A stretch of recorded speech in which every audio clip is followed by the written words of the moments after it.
India now?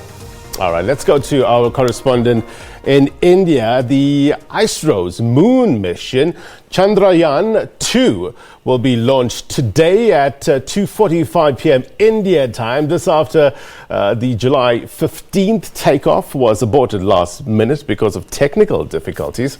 Our reporter Neha Poonia joins us now live from New Delhi. Hey Neha, thank you very much indeed for coming through. Tell us about this project.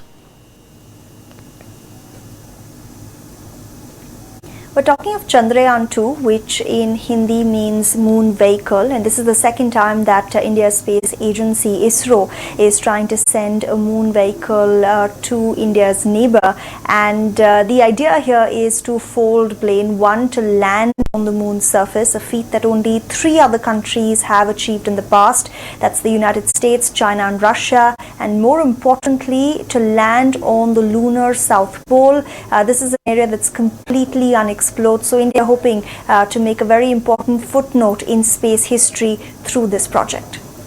We're celebrating, 50 years? I think it was yesterday, if I'm not mistaken, on the 20th, one of the days that the first landing on the moon. So much celebration in terms of this achievement.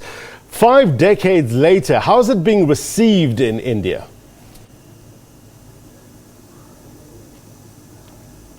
Of course, a lot of excitement. A lot of people were sharing old newspaper clippings of how their parents had watched that historic moment unfold. And of course, a lot of correlation as well to what the Indian Space Agency ISRO is trying to do right now. Many people saying that as we're celebrating humanity's giant leap, it's also an important step for ISRO in the right way because they're talking of expanding their space capabilities. ISRO is well known, Blaine, for its cost-effective missions. Chandrayaan 2 is being built at 1/10 of the cost of what NASA's moon mission was built at. And an interesting factoid, this mission is even cheaper than the Hollywood film Interstellar and costs way less than the last Avengers film did. So that's really ISRO's USP. That's what they're trying to do here. Everything for this mission has been designed indigenously. And the aim here is not just to be a part of the expanding global space race, but also eventually to help realize humankind's next dream, which is colonization of the moon. And with effectively cost-effective technology coming out of India, ISRO is hoping it can play a part in the realization of that dream.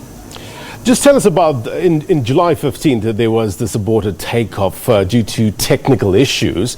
What were those issues? What do we know about it? And are they confident it's all systems go this time around?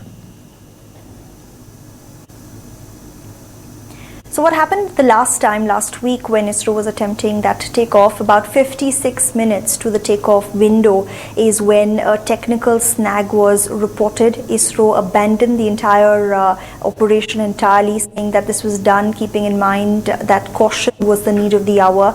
And the leak, there was a leak reported in the launch vehicle, which is why this decision taken. ISRO says that while these kind of things are normal, when you think of space projects, you don't want any margin for error, which is why that decision was taken. And the space agency says they fixed that leak, and today they have a 1-minute window, which is when that launch needs to take place. They said they've done a dry run, everything seems to be in place, but in the eventuality that something goes wrong again, they have all the days until the end of this month to try and attempt this launch again. ISRO's main message to the country and the rest of the world seems to be, you want to get it right, because if they don't spot any error before takeoff, then the probability of the entire mission imploding is very, very high. What about the weather conditions, Neha? Is it conducive for this launch? Yes, it is, which is why they've chosen that very exact time of 2:43 p.m. India time. It's going to be a cloudy day. If there is any thunderstorm, that possibly could derail that launch. But so far, the weather forecast seems to be clear. But like I said, ISRO is also prepared for any kind of eventuality. They're saying that they've identified backup launch periods for the rest of the month. So they're keeping an open mind when it comes to this launch. But so far, everything seems in order. I read something that Buzz Aldrin, the second man to step onto the moon, and I'm just paraphrasing, but he was saying that the next frontier is space travel. And what sense are you getting from the youth, especially in India? Are they buying into this idea? Are more and more people studying towards a career in this? One of the main ideas, Blaine, of this entire mission has been, at least for ISRO, to try and encourage young minds to take up science as well, to show interest in this, which is why for the first time we're seeing a viewing gallery that's opened up at the launch center of India's eastern coast. And the idea, of course, is to try and attract more attention, especially among the youth, because the number of people who are taking up the sciences, the pure sciences, has gone down in the country in the last few years.